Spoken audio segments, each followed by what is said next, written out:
Hello, thank you so much for coming to our food waste collection webinar today.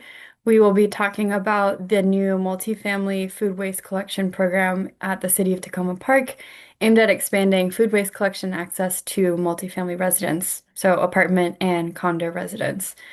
Um, First, we're going to go through, let me make sure my screen's working here. We're going to go through a program overview. So what is this program? How does it work? How does it operate?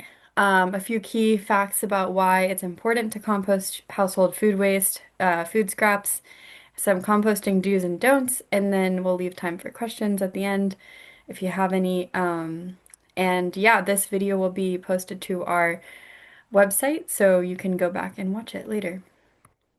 So the Department of Public Works is has operated food waste collection since 2013 for single family and small multifamily buildings under 12 units. But this year, in 2026, they have now expanded to apartment and condo buildings. It looks a little bit different for multifamily residents, but we have installed four food waste smart bins, and the smart function we'll get into later. Basically, they're locking bins, and you can use a keypad code or a phone to unlock them. That ma makes them smart, but they have been installed at multifamily buildings throughout the city. So multifamily residents are encouraged to deposit food scraps in those bins, and you can do that 24/7. We'll get into all those cool details later. Where are the bins? So the city has installed this March in 2026. We have installed four food waste smart bins, and they are located at these locations. We have one on Maple Avenue, right in the line of sight on Maple Avenue at the Tacoma Phoenix condo. One very close to that on Lee Avenue in the back parking lot of the Leland. One on Houston Avenue at the top there in Ward 5 at Sligo View Apartments, and it's kind of hidden in the back there next to the dumpsters. We've strategically placed them near trash so that it's easy to go to for residents, but near the dumpsters in Sligo View Apartments. And then our last one is at the Takoma Park Rec Center, which serves the bulk of the multifamily properties over there, which are Hampshire Towers and Takoma Overlook. So one important question we've gotten many times is where does food waste go? So once that it's deposited in one of those bins, we pick it up as we do our single family curbside collection service, and it gets taken to Prince George's County Organics Composting Facility. This is an industrial composting facility that can take a whole range of food scraps, paper, a bunch of other compostable products, and then turn it into ready-made compost, which they then sell back to residents and governments and farmers to use on crops. It's a really cool program and operation they have there, so feel free to check out more on their website here. And yeah, we'll get into some of the whys. So, why should you compost your household food scraps? What does it really do? So, as you may already know, there's a bunch of environmental benefits to this. Namely, it can reduce harmful greenhouse gas emissions from the landfill, specifically methane emissions. So when food scraps decompose in the landfill versus being composted, they emit methane, which is a very potent greenhouse gas, much more potent than carbon dioxide. And so it's really important to reduce food scraps from going into the landfill for that reason. And one of the biggest statistics is not only is there a lot of food waste generated in the United States, but about a quarter of the landfill ends up being food waste, largely from households. And so it's really important to reduce the amount of trash going into the landfill by a quarter if everyone composted and divert those emissions. So that's a great, really big environmental benefit and a really easy climate action for you to do as an individual. It reduces the need for synthetic fertilizers in the ground for farmers, and that's really important, and it improves soil structure and carbon sequestration. And there's a bunch of economic benefits as well. One being that it reduces the amount of trash accumulated at your building. So it could potentially lower solid waste disposal costs, which can be really expensive for big multifamily buildings and small ones. So that's a plus. Again, could reduce the amount of trash by a quarter. I've seen this even in my own home, where I have much far less trash than I used to before composting. And a kind of like side benefit is that it develops an awareness. I think at least it develops an awareness of household food consumption. And so once you know what you're wasting because you're diverting it from the trash, you can realize, oh, I buy too much of this. I need to buy less of that. Stuff like that to help you save money in the end, at the grocery store. There's a bunch of good benefits for that. And then a big one that I've just highlighted here at the bottom is that it actually does limit pests and rodents from getting into the trash dumpster and generally being populated in the area. This is a big myth about food waste. A lot of people assume that food waste, when it's in a big pile, out in the open, which is very true. It does attract rodents and pests. However, when it is diverted from the dumpster, which is not locking, rodents and pests get in there all the time. When it's diverted from the dumpster to a locked, sealed container, like our food waste bins that we've installed, it actually could reduce the rodent population in the area, which is huge for multifamily residents who worry about that all the time in urban areas. So, another big reason to put your food scraps in the compost bin instead of the dumpster. So, a benefit of participating in the program is that you can pick up ready-made compost from Public Works at our Public Works building on 31 Oswego Avenue. You can pick up to 5 gallons per year, and we have all the tools there for you to help, to help you pick up the food waste. You just need to bring, or the compost, excuse me. You just need to bring your container. And you could use this for your houseplants, balcony gardens, community gardens, really anything. And it's a great little perk of being a participant of the program. And single family homeowners and uh, other Takoma Park residents that are participating in food waste collection can pick up from this pile as well. You just have to come by Public Works, present your ID so that we make sure that you're a Takoma Park resident and registered for food waste collection, and then you're good to go and you can come in the back and pick it up. Okay, so we'll get into about what the program is and how to be a participating resident as a multifamily resident. So the first thing that you'll need to do if you are living in an apartment or condo building is register on the city's website.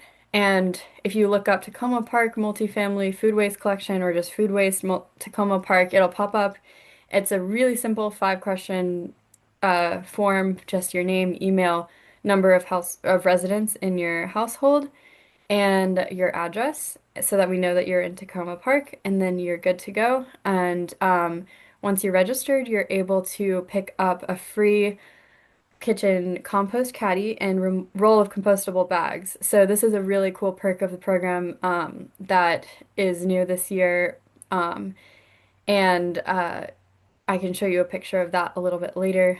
But that kitchen compost caddy can be put under your sink, wherever it is easiest for you to collect household food waste. And the roll of compostable bags is really nice. It just keeps your little bucket clean and they can go straight into the compost bin. So yeah, step 3 is start collecting your household food scraps. I'll go into some do's and don'ts about that later. And step 4 is to download the MetroKey app. So this is the app that is able to unlock the food waste bins. Or you can also use a keypad access code on the bins themselves. And that access code is right here at the bottom of the screen. So if you're watching this, feel free to take a screenshot of that.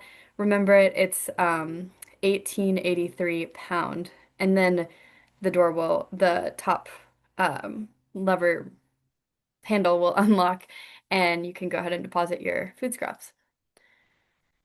Okay, so here is, like I mentioned, the free kitchen compost caddy and roll of compostable bags that you can get, as well as a little picture of the ready-made compost that you can take home whenever you would like to come by Public Works. Our office hours are 8:30 a.m. to 5 p.m. Monday through Friday. So come by anytime for that, and as well as to pick up your kitchen compost caddy. We only allow one compost caddy per household and one compostable bag roll per household. So just take note of that. But to get into some of the tips for collecting food scraps, you want to understand, most importantly, what is acceptable and non-acceptable in the food waste bin. Contamination is a huge problem for food waste. It's not like recycling or other trash. It's actually really hard to pick out all of the unacceptable items from the compost once it's being composted. So, and then that kind of contaminates the entire batch. So, you really want to know what you're putting in and know that it's acceptable. And we'll go through that as well in later in this video and as well as the rules are on our website. And then the second point here is collect your food scraps in a compostable or paper bag. This is a tip, it's not a requirement. So you can just collect them in the bucket as you would normally do. I'd probably wash it out after. It can get kind of gross inside, but the compostable bags are there for that reason, just to keep it clean, if you'd like. But you can also compost paper, and we can go into that in more detail as well. If you have any questions, you can let me know. But yeah, that's one option. As I mentioned, using an odor safe bin or container is the best option here. You want to reduce the amount of bugs that could get in your apartment. And one easy way is just making sure that that container is sealed. And a big tip also is emptying your kitchen caddy at least once per week. So that reduces the chance or likelihood that bugs will find a nest in there and just start, reproducing. You want to make sure that your kitchen caddy or your container, whatever it is emptied at least once a week. And last point here is you can store food scraps in your freezer. A lot of people do this. This is a great way to completely reduce the option for bugs to get inside, completely locked up in your freezer, if you have room. And I often do this when I go out of town for a few days and I don't have time to go put my food waste in a bin. I'll stick it in my freezer so that I can do it when I get back. It also just is less mess, so that's also a great thing to do for reducing the kind of like rotting food mess. But if you're emptying once a week, ideally, you shouldn't really have much food rot or bugs or anything. So those are some tips to just keep in mind. We'll get into what can you compost. So there are a bunch of acceptable items. All the normal things that you would think of, fruits and veggies, meat, fish, and bones actually can be composted. Even with a bunch of oil on them, they're still compostable. You've got dairy products, cheese, eggs, baked goods, anything that's already prepared, you can compost, and all of the grains, so breads. Let me make sure that this is moved over here. You've got breads, grains, and pasta you can compost. Um, and then compostable items. So there are a bunch of different items that are now compostable, especially takeout items from places, restaurants and stuff like that, food trucks. So what you want to look for on a compostable item is BPI compostable. That's the organization that certifies products for being compostable. You want to look for industrially compostable. As I mentioned, the PG County composting facility is an industrially composts all of their food waste. So industrially compostable. Another way to say that, which is kind of confusing, is home compostable. So home compostable is often written on the backs of items that you would get from the store, and that can also go in there. You can compost coffee grounds and tea bags, and you can compost the coffee filters. Sometimes there may be coffee filters that have some sort of wax coating or some sort of plastic. You kind of want to be a little careful. Just maybe read the packaging. They should all say compostable or not. And you can also use your best judgment. If they're paper, it's compostable. Just make sure that it's not wax coated. And tea bags. So tea bags, if they're cotton or paper, that's all good. All good to go in the compost bin. If they are plastic, which some of them are, like a plastic mesh, you want to not put that in the compost bin. Again, use your best judgment. The tea bag tags are not compostable also if they're plastic. So just take note of that. And then lastly, food soiled paper. So your napkins that you've used at dinner or lunch and they have food, they're just food soiled because you've used them. Those are compostable. Pizza boxes are also compostable. I will say, big caveat on this one, a lot of pizza boxes do tend to be wax coated, so you want to make sure that if you're composting the pizza box that it is not wax coated and it is just paper. I sometimes refrain from composting pizza boxes just because I'm scared to get it wrong. So it's okay to put pizza boxes in the trash if if you're not completely sure. But I just wanted to put that on there because sometimes you actually can compost pizza boxes. Again, anything that is paper and oily, generally pretty good. I will say some. I'll actually go into the unacceptable items here, and there's some nuances to that. Let's see.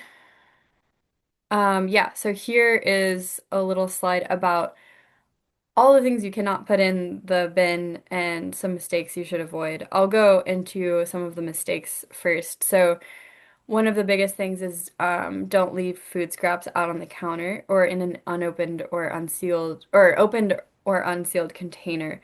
Again, this is just reiterating the point that bugs do like food waste and food scraps, and they might munch on some of that stuff as it's out on the counter. So just be smart about it, just as you wouldn't put open containers, leave open containers of normal food on the counter. Don't do that with food waste. Again, a great way is to put it in your freezer if you're really concerned about it. And then don't put non-compostable items in the food waste bin. As I already mentioned, contamination is a huge problem for food waste collection. And just so you know, and one of the important pieces of this is that if the food waste bin is contaminated with trash and it's very like a plastic bag or something like that, and it's sent to the composting facility, they throw out the entire batch. They don't pick it out, they just throw out the entire batch. So try to be really cognizant of this because you don't want to ruin it for everybody else that's tried really hard to compost their food scraps. So just try to be aware of the acceptable items and non-acceptable items. Um, Also reiterating, don't wait to empty your kitchen caddy once per week is generally good. At a baseline once per week. If you can empty it more than once, that's even better. And then this last point here, we've gotten a lot of questions about grease and oil. You actually cannot compost, unfortunately, large amounts of grease and oil. So think lard or bacon grease that's left over from cooking bacon or large amounts of cooking oil. You unfortunately cannot put that in the compost bin. You would have to put that in the trash in a container probably. And however, I will say you can, that doesn't mean that you can't compost normal meat, fish with oil on it, just general food with oil. As long as it's not a big amount of grease or oil, you can, if the grease and oil is just on the food, you can put that in the bin. Okay, so some of the tricky items I will get in here. So you can't compost the twist ties on your fruits and vegetables. That's pretty self-explanatory. Rubber bands, just be really aware of when you're putting it in your little kitchen caddy, whether it has a rubber band left on it. The tea bag tags, try not to compost those if they're, especially if they're not paper. But even if they're paper, it's good to just kind of take them off. Um, and I would say the food stickers. So, yeah, the fruit and veggie stickers that come on apples or bananas, those can't be composted, anything like that. And let's see, yard waste. That also is technically, this is a tricky one. Technically, yes, that is compostable. However, in the food waste bins that we've installed in the city, we want to make sure that it's reserved primarily for food waste and food scraps. And so for that reason, we try to limit yard waste from getting in those bins just to make sure there's enough room for everybody. Um, there are other ways to recycle yard waste, and you can ask the city about that. Um, but unless it's just a bouquet of flowers, please don't put big chunks of sticks or leaves in the compost bin. Small bouquets of flowers or even large ones are okay, just at your discretion. Another big one that people maybe misconstrue as well is diapers and pet waste. Cannot compost those. We don't put any sort of pet waste in the trash. And this is a big one because a lot of times the pet waste bags are compostable, but the pet waste is not. So the reason for that is that the compost is coming back into our lives and being used for agriculture or just our home gardens. And a lot of times pet waste can be a little bit dangerous for various reasons for putting back into our food stream. So try to refrain from that as well. I don't think anything else on here is really tricky except for those items. Obviously not glass, plastic. Plastic bags are a big one. That just really is not good in the compost. And plastic coated paper. Just make sure that if your coffee cup says compostable, but it has like a plastic lid, don't put the lid in, just put the cup. Things like that. And it's a lot easier after a bunch of practice. So, um, okay, so now that that part is out of the way, I want to make sure that you are aware of how to unlock the smart bins because, as I said, they are locking. And the locking mechanism is for a couple of reasons. One, so that it really makes sure that you are aware of what's going in the bin and what's not. This isn't a normal trash can. And the locking mechanism helps residents be aware of what's going in. Another reason is it just further deters rodents and pests from getting in the food waste bin. So it's completely sealed, and that's the reason why they're locking. So there are two ways to unlock the bin. The first way is by downloading the Metro Key app. So you can go on our website and click the first link at the top that says click here to download the Metro Key app, something like that. And or you can look it up in your app store. You'll create an account and you can see in the app a map of all the bins in Takoma Park and then locate the one that you would like to drop your food scraps in and then click the unlock button. I'll go through a little tutorial of this up next and so it'll make it a little easier. But it's a Bluetooth connection. You don't need Wi-Fi. Uh, you need cell service, I think, but other than that, you should be fine, and they're accessible 24/7. So that's a really cool way to unlock the bins. You can also see a bunch of cool things like the fill level. I'll get into that through the app. The other easy way to do this is using the keypad access code. So as I mentioned, it's 1883 pound, and that's the year Tacoma Park was founded. So that's an easy way to remember. And in terms of opening the bins, so there are two ways. You can see in this photo here that there's a latch handle on the top that you can open, but you can also use this foot pedal, and I often use the foot pedal for when I'm dropping off my compost. It's really easy because you unlock the bin and then you just press on this with your foot and it opens up the top and you don't even need your hands to open it. And then you can use both hands to put in your compost. This is a really nice feature of these bins. You can also see while I'm just here with the image here that we have a lot of visuals on the bin as well as a how to, all the steps to unlock the bin, how to unlock the bin here at the top, and the list of compostable and non-compostable items here on the side. We've got questions in our contact info on the bottom, and each side is translated. So I think this side here is Spanish, and the other side is French and Amharic. And then we've got a QR code that links you directly to our website where you can see this video and all of the other information I'm giving you. So should be pretty easy to understand. But if there are any questions, you can always reach out to us at foodwaste@tacomaparkmd.gov. And I think next I will get into a bit of a tutorial on the app. So here is a QR code that goes directly to the App Store. You can download this on an iPhone or Android phone, and you'll see this when you download the app and open it for the first time.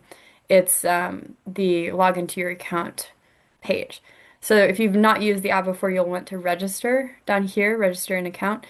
And then you'll see this create an account questionnaire. You don't necessarily need to use your real name. That doesn't matter as much as you do need a valid email. And yeah, just pointing that out. You do need a valid email here, and you don't necessarily need to to use your phone number. You'll hit create, or by creating an account, you're agreeing to the terms and conditions, and then submit. And the next page will bring you to this. Check your email, and you'll have to verify your email. Go into your email and click verify. Um, And then, yeah, I wanted to make sure that you know that you will not be prompted to log in every single time. You'll just need to set it up for one time. But it will ask you to create a password. You'll need to obey these little password rules, confirm, submit, and this page is for making sure that you are in the right area and have access to the Takoma Park food waste bins. So you'll uh, go through these questions here and answer with these answers. This address is the Tacoma Phoenix address. Answer with your own address here to make sure that you are in the right area. Only Takoma Park residents are eligible to participate, so this is why we ask that you put in your address, and then you will be directed to this page. So this is the map that shows all four of our food waste bins in Takoma Park. You can view their location, zoom in, zoom out. It's a very interactive map. Once you click on the one that is closest to you, it'll come up with this little pop-up, and this is the Tacoma Phoenix condo, and it'll say fill status and then give you the address. And then let's see if it'll, once you click the bin you want to use, and it'll come up here. So, as I alluded to a little earlier, the fill status of the bin is visible on the app. And this is a great advantage of using the app versus the keypad code, is that you can see how full the bins are without even going to the bin. You don't even need to be close to the bin. You can just click on it and look. Um, and if the fill status says 100%, likely the bin will not open. It'll be full, so you can't use it. And you might have to use a different bin or wait till the next day. I meant to mention this earlier, but the bins get picked up at least once per week, if not twice. And so you shouldn't ever have an issue. Once the fill sensor reaches 85%, we get an email saying, "Alert, the bin has reached 85% and our sanitation crew can get out there within 24 hours of a business day and and pick it up." So that's an important function of the fill sensors as well. Once you're clicked into this, there are two options here. You can unlock the unit, and you have to be standing within, I think it's something like 10 feet of the bin to unlock it. You can't be super far away to unlock the bin, but shouldn't be a problem. Unlock the unit there, or you can also report a problem, and then your problem report will be sent directly to our sanitation crew as well, which can get out there usually 24, 48 hours, depending on which day of the week it is. And um, yeah, those reports go directly to us. You can also email the food waste at tacomaparkmd.gov report. We can be responsible for cleaning up the bin. So if there's a lot of trash or food waste just dirtying up the bin, we try to keep them in good condition. If they're not functioning, that's an important problem we should know about. So please report that. Yeah. And as I mentioned, you don't need Wi-Fi to unlock the bin, which is great. Just go ahead and do it. Um, I think that is it. So if you have any questions, as I said, please reach out to food waste at tacomaparkmd.gov. And here are some ways to just follow us and make sure that you're aware of what's going on in the city sustainability wise. And I'd love to hear from you, some questions if you have them. Otherwise, happy composting, and I hope this video was really helpful for you and that you're able to get started in your composting journey as an apartment or condo resident. So thank you guys for listening. I will end the meeting.